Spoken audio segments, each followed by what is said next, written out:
The spiritual tests of Daniel's life did not get any easier. And in the same way, so also the spiritual tests of our life, God does not intend for them to get any easier.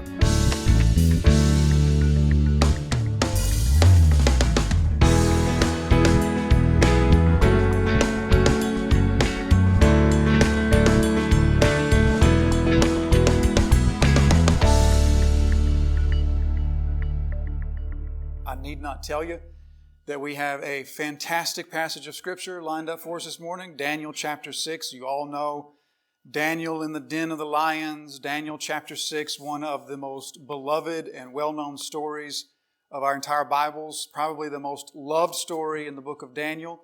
So coming here to Daniel chapter 6. This is, of course, the final episode in the Daniel story. Now we have a challenge facing us as we turn to this passage of Scripture.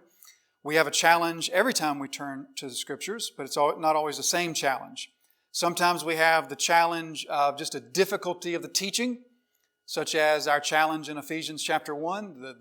The thoughts, the concepts, the truths in Ephesians 1 are so profound that that's our challenge, to wrestle with those and to get our arms around what Paul is saying to us in Ephesians chapter 1. Sometimes we have the challenge of different cultures and different time periods. The Scriptures were written to cultures that were not our own culture, time periods that were not our own time periods. And so sometimes we have to struggle to understand what these words meant to that culture in that time period, to understand what they mean to us in our culture. So sometimes that's our struggle. Sometimes it's the struggle of obscurity. We might be looking at a passage of Scripture that's not very well known. We haven't perhaps looked at it before, not something that you've read through in your devotional life very often. And so it's a passage of obscurity that we have to wrestle with. Today, our challenge is none of those, because today our challenge is the challenge of familiarity. This story is so familiar to us. We all know it so well. If you have any background in the church whatsoever, then you have been exposed to Daniel in the den of the lions since your earliest Sunday school days. I remember coloring the lions and the Daniel sitting in the cave and everything. I just remember this story from all the way back, because this is one of those loved stories of the Scriptures that has really found its way into all of church life. So we have this great familiarity with the story of Daniel, and the challenge of familiarity is this, that is to stay focused upon what God would have for us. Because here's what our brains tend to do. When you think you know what's going to be said, your brain tends to stop listening.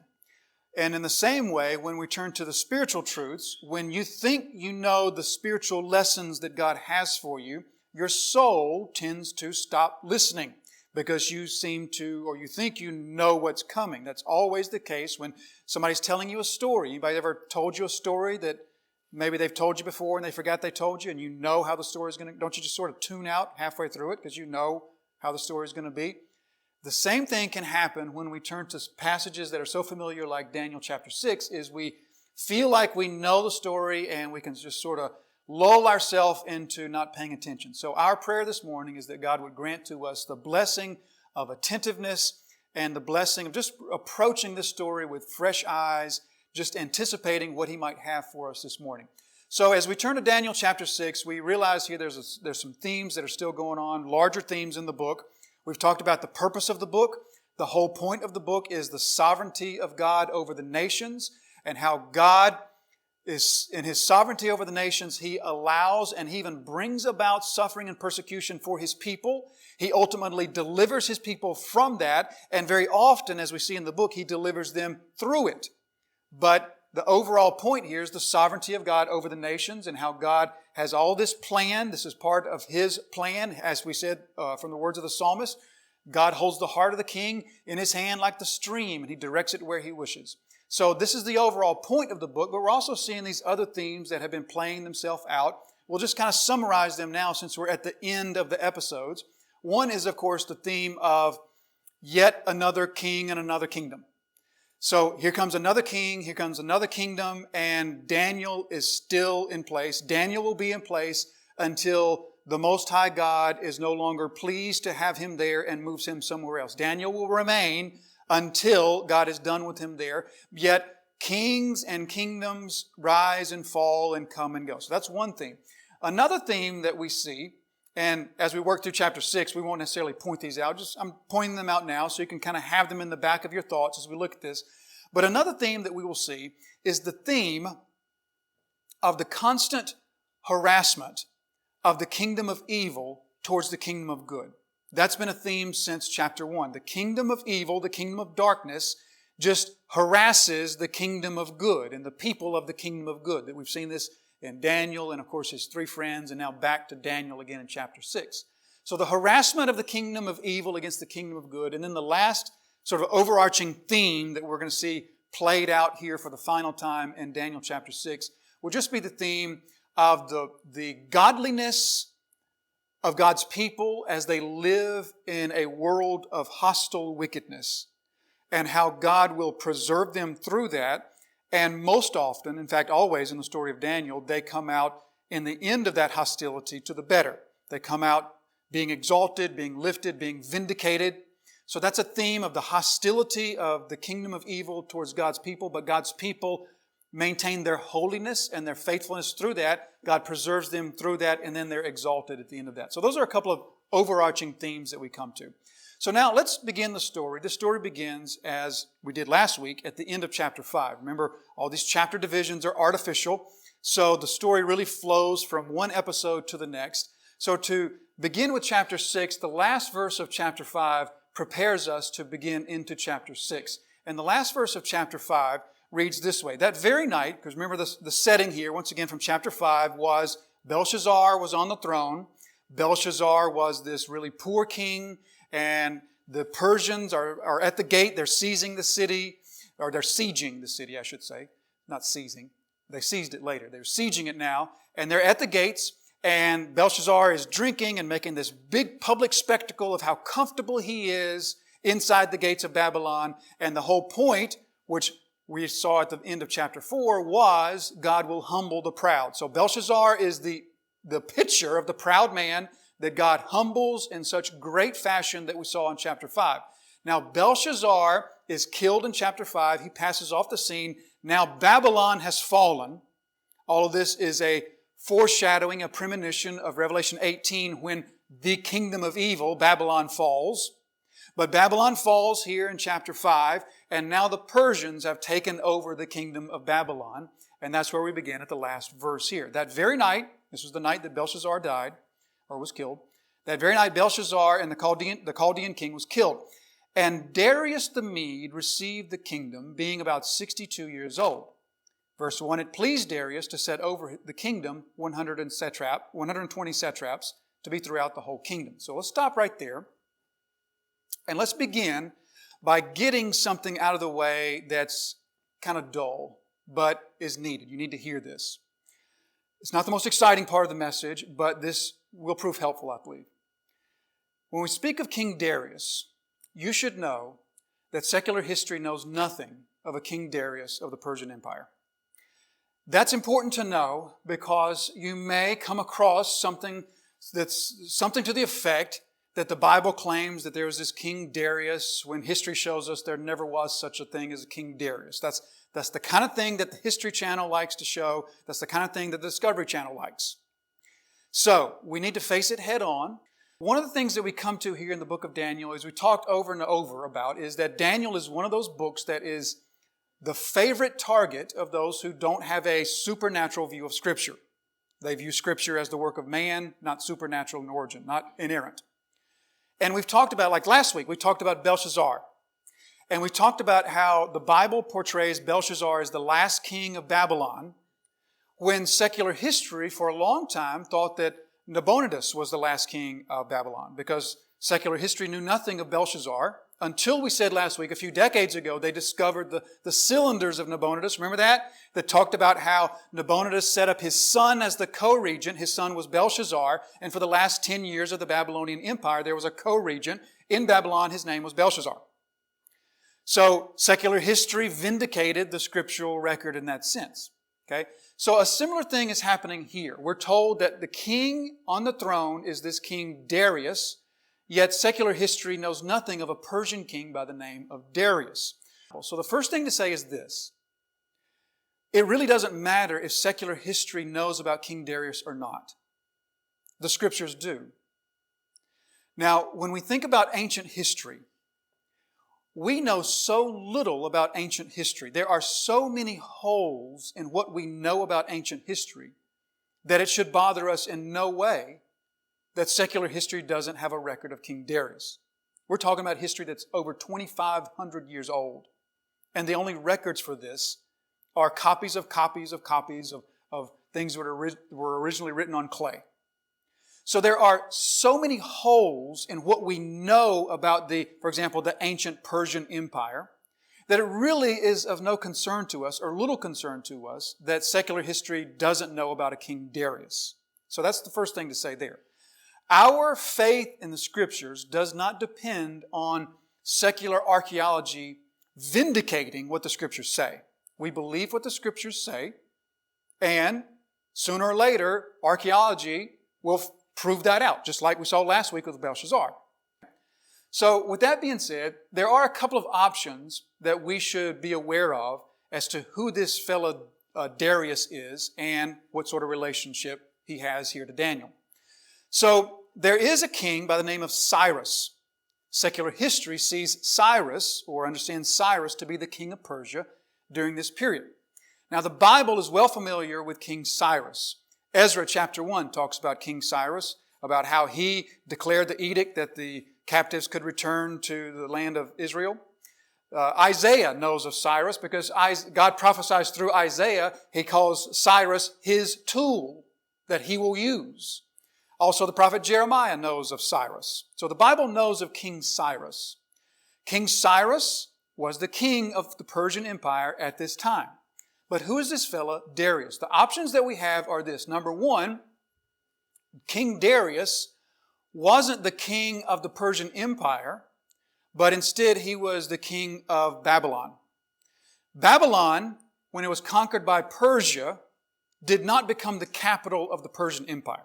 Obviously, Babylon was the capital of the Babylonian Empire, but when Persia conquered it and added it to their holdings, to their territory, Babylon was not the capital of the Persian Empire. So it might make sense that the king of the Persian Empire wasn't located in Babylon, but instead he set up a under-king or an under-regent and to rule Babylon, and that possibly was this fellow Darius. So perhaps he's not the king of Persia, but he was the king of Babylon. Now that would make sense when we look down to the last verse of chapter 6 of Daniel. The very last verse of the chapter says this: "So this Daniel prospered during the reign of Darius and the reign of Cyrus the Persian." So that would kind of make sense. If they were two different people, Cyrus was the big king and Darius was the underling king, and Daniel summarizing the events by saying Daniel prospered under the reign of these two people. So that might make sense, and that's a possibility. A stronger possibility is possibly this, that Darius and Cyrus are the same person that are called by different names. So that might be the case, particularly when we think of the fact that we were just told at the end of chapter 5 that Darius was 62 years old when he became king. We also know that Cyrus was in his young 60s at this point. So that would put them at the same age. That could be coincidence. Certainly doesn't prove anything, but it might support the fact that they were the same person going by different names. So we might ask, well, why is he called Cyrus here and Darius over there? Well, remember the language thing.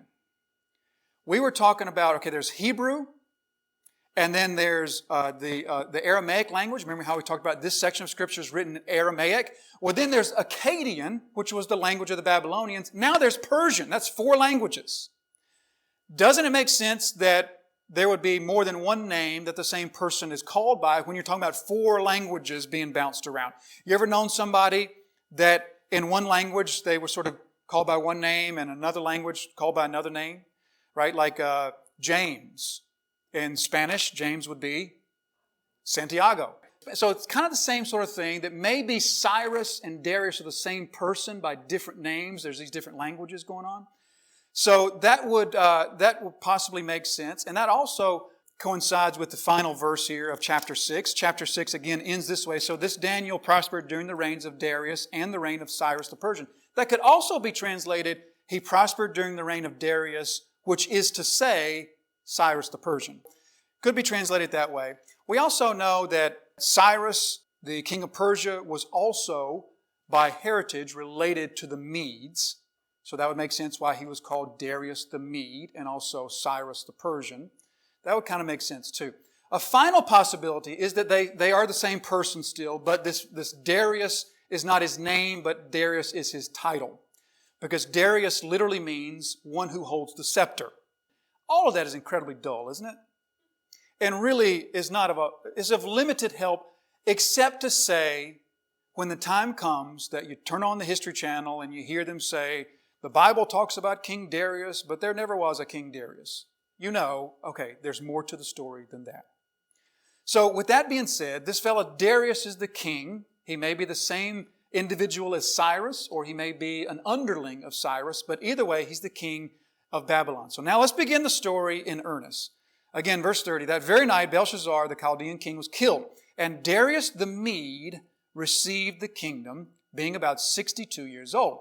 It pleased Darius to set over the kingdom 120 satraps to be throughout the whole kingdom, and over them 3 presidents or high officials or governors, of whom Daniel was one, to whom these satraps should give account, so that the king might suffer no loss. So here we have this Darius who now becomes the king, and under him we find once again Daniel rises to the top once again, just like he did under Nebuchadnezzar. Under Belshazzar, he sort of lost favor there, but he was never completely out of favor. Under the king Darius, he now rises to the top once again. Darius wisely sets up this system of 120 satraps or overseers to oversee his kingdom, as it says, to make sure there's no loss, to keep watch over the finances, over the comings and going of the kingdom. And over those 120, there were set 3 above them. And of those 3, we're told that Darius had a mind to make one of them supreme. Verse 3, then this Daniel became distinguished above all the other presidents and satraps, or high officials and satraps, because an excellent spirit was in him. And the king planned to set him over the whole kingdom. So the king intends to make Daniel now the head of all 3. And so here's this Daniel who will once again be put into a position, apparently, of like a prime minister or a second in command over all of Babylon, similar to as he was before. So here we see this man Daniel. Now, remember last week we said that he is in his early 80s right now. He's at the minimum 81, 82, perhaps even 85. He is an elderly man. And not only is he still in favor, but he still is in such favor and he's still doing such a tremendous work that he is now going to be elevated to the top position. So we see a picture here of a man who's truly finishing his race well. He's not just marking time. Now he's in his 80s. Boy, I sure have worked hard all these decades. It's time for me to take a rest. Instead, he's still going as strong as ever. He's finishing his race well. He is finishing his calling well. But also, we're going to see that he's going to have the greatest spiritual test of his life at the end of his life. Just like Jesus. Just like Abraham. He's going to have the greatest spiritual test of his life at the end of his life. So we see this man, Daniel, who has been prepared over all these over all these decades for this final and this greatest spiritual conflict, the spiritual test that will come to him. That means that what this says to us is that the spiritual tests of Daniel's life did not get any easier. And in the same way, so also the spiritual tests of our life, God does not intend for them to get any easier. His intention is that the successes that we have in spiritual trials will set us up for greater spiritual trials and greater spiritual trials and greater spiritual trials. Instead of saying to us, you know what, I've been faithful for so long, I have served God in all these ways, I'm now 80 years old, I'm 83 years old, can it just be okay if I just sort of coast through this one? Here is the picture of Daniel, who at the end of his life is not only still running his race as hard as he can, but he will face the greatest of all spiritual trials, and he's ready for it because God has prepared him over the years with lesser spiritual trials through which he was faithful then as well.